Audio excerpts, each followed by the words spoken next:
minibus terbakar di Jalan Kali Sekretaris Kebonjeruk, Jakarta Barat.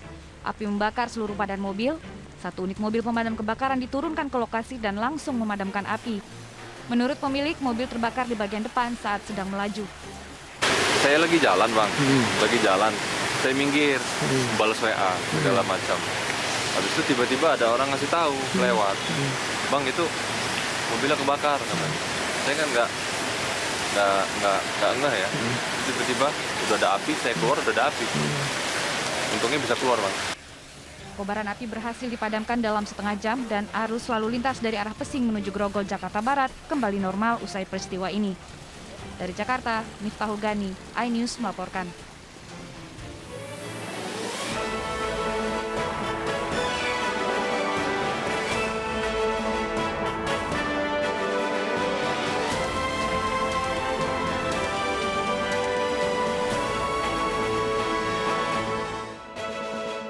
Kebakaran terjadi di sejumlah lokasi di tanah air.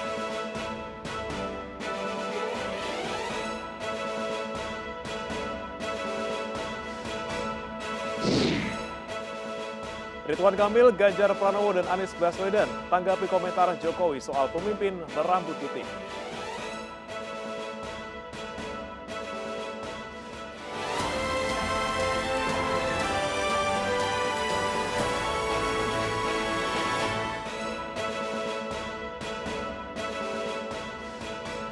Selama pemirsa Anda kembali menyaksikan iNews Malam, dan selama 1 jam ke depan kita akan update informasi terkini dari seluruh penjuru tanah air dan juga mancanegara.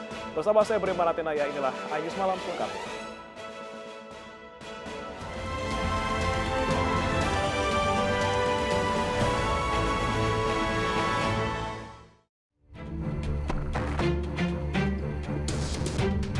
Usai diguyur hujan sejak Senin sore, ruas Jalan Kemang 9 Jakarta Selatan digenangi air dengan ketinggian hingga 50 cm pada Senin malam. Genangan yang merendam kawasan ini selain karena buruknya sistem drainase, juga karena meluapnya aliran Kali Mampang yang berada tidak jauh dari lokasi. Akibatnya tidak hanya merendam pemukiman dan kios warga, akses kendaraan yang akan mengarah Kemang menuju Buncit dan sebaliknya tidak bisa dilalui kendaraan jenis apapun. Diketahui kawasan ini merupakan salah satu kawasan langganan banjir di Jakarta Selatan, baik karena hujan deras maupun banjir kiriman dari hulu sungai. Banjir juga terjadi di pemukiman warga Pondok Karya, Jakarta Selatan. Banjir setinggi 50 cm ini mengganggu aktivitas warga. Banjir disebabkan meluapnya aliran Kali Mampang yang tidak jauh dari pemukiman warga. Menurut warga, tempat tinggalnya merupakan kawasan langganan banjir. 23 tahun. Selama 23 tahun itu selalu kena banjir, Pak? Oh, biasa sudah, Mas. Udah langganan di sini. Tanggap udah biasa kalau banjir. Pak Ite, ini intensitas hujannya udah berapa lama sih, Pak? Sekitar 1 jaman. Kadang setengah jam kalau hujannya deras, ya banjir juga. Warga berharap kali segera dinormalisasi dan rutin dikeruk sehingga membuat kawasan tempat tinggal mereka tidak lagi banjir. Dari Jakarta, tim liputan iNews melaporkan.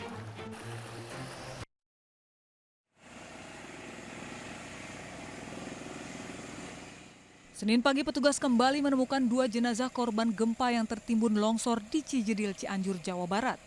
2 korban merupakan laki-laki dewasa dan 1 anak perempuan. Sekitar 100 orang petugas dikerahkan pada Senin pagi. Proses pencarian difokuskan di 3 lokasi yang diduga kuat adanya korban tertimbun.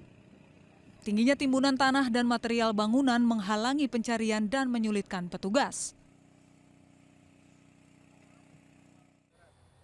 Sementara pada Senin sore, petugas SAR gabungan akhirnya merekomendasikan untuk menghentikan upaya pencarian korban longsor di Ciberem, Cijedil. Hal ini didasari karena tidak ada lagi ditemukannya potensi korban yang tertimbun dengan beberapa metode pencarian, baik dengan metode penggalian, penyisiran, hingga pengerahan anjing pelacak.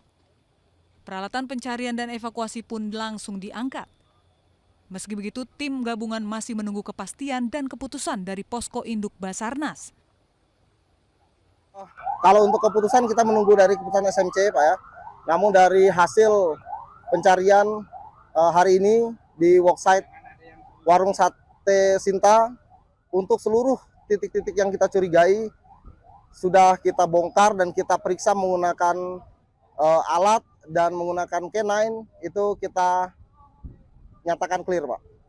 Namun untuk selanjutnya, seluruhnya hasil pencarian hari ini akan kita laporkan ke posko SMC. Untuk tindak lanjut keesokan hari akan diputuskan oleh SMC. 100 orang anggota tim SAR gabungan yang bertugas di Kampung Ciberem, Desa Cijedil dipindahkan ke wilayah Cijedil untuk mempercepat proses pencarian korban yang masih hilang.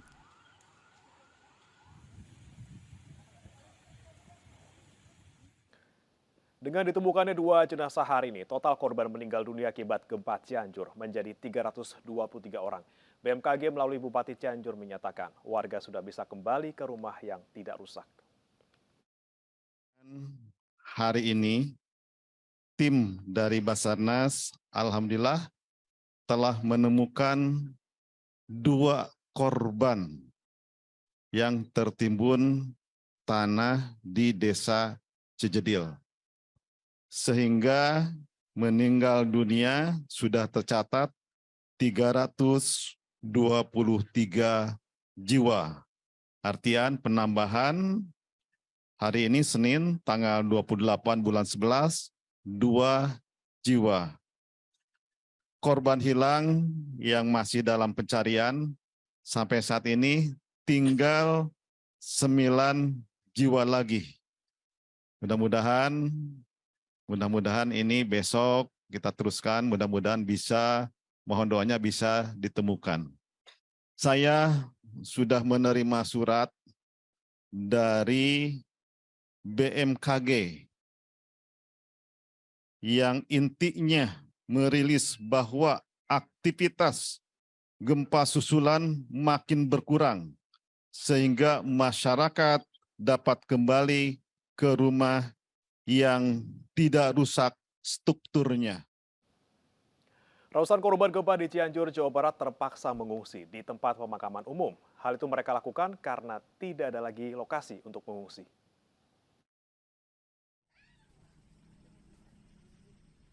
187 warga Kampung Mangun, Desa Mangunkerta, Cugenang, Kabupaten Cianjur, Jawa Barat terpaksa mendirikan tenda pengungsian di lahan pemakaman umum setempat. Sejak gempa terjadi, ratusan warga ini sudah bertahan beberapa hari di tengah pemakaman. Dari 8 tenda yang berdiri, setiap tenda diisi 50 orang dengan mayoritas anak-anak dan lansia.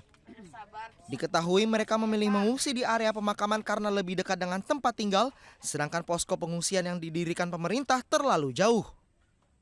Mohon cepat bantuannya.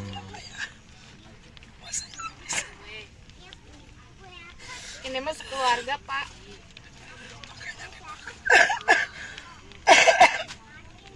Makanya tinggal di makam.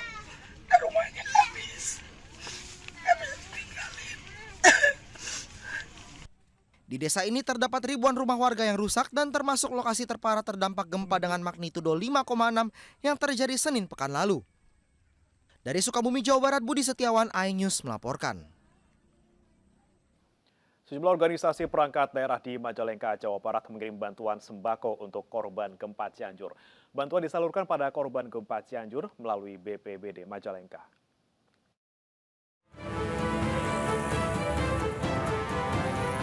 Sejumlah organisasi perangkat daerah di lingkungan Pemkab Majalengka mengirimkan sembako untuk korban gempa bumi di Cianjur. Sembako bantuan berupa makanan siap saji, air mineral, serta kebutuhan pengungsi lainnya sesuai surat edaran Bupati. Bantuan terpusat di Badan Penanggulangan Bencana Daerah atau BPBD. Tentunya kami sekali lagi atas nama OPD juga ya, khususnya PUTR Majalengka, ingin berbagi ada sedikit rezeki agar bisa meringankan masyarakat Majalengka, masyarakat Cianjur yang terkena.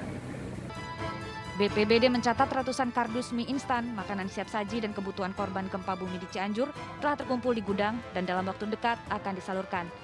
Dari Majalengka, Jawa Barat, Muhammad Zeni, iNews melaporkan. Tidak hanya dari Jawa Barat, bantuan untuk korban gempa Cianjur juga berdatangan dari seluruh penjuru tanah air. Salah satunya di Kabupaten Dharmasraya, Sumatera Barat.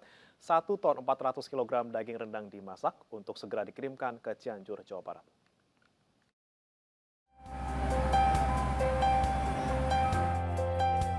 Berlokasi di halaman gedung sentral industri kecil dan menengah sektor logam di daerah Gunung Medan, Kecamatan Sitiung, Kabupaten Dharmasraya.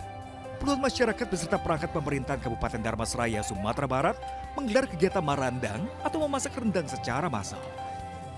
Rendang yang dimasak dengan cara tradisional menggunakan kayu bakar ini mencapai berat 1,4 ton. Usai dimasak, rendang ini langsung dikirimkan ke lokasi gempa di Kabupaten Cianjur, Jawa Barat untuk korban bencana gempa bumi melalui jalur darat. Duka Cianjur adalah duka Indonesia dan dukanya masyarakat Dharmasraya. Mudah-mudahan ini bisa memberikan mengobati yang dihadapi oleh masyarakat kita di Kabupaten Cianjur. Pembelian rendang sebagai bantuan logistik bagi korban gempa karena makanan tersebut bisa tahan lama dan bisa langsung dikonsumsi tanpa dimasak kembali.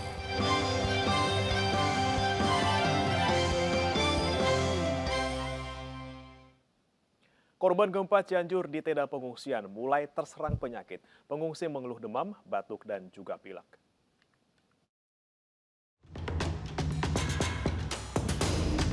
Warga korban gempa Cianjur di Tegalega, Cianjur, Jawa Barat bertahan di dalam tenda pengungsian.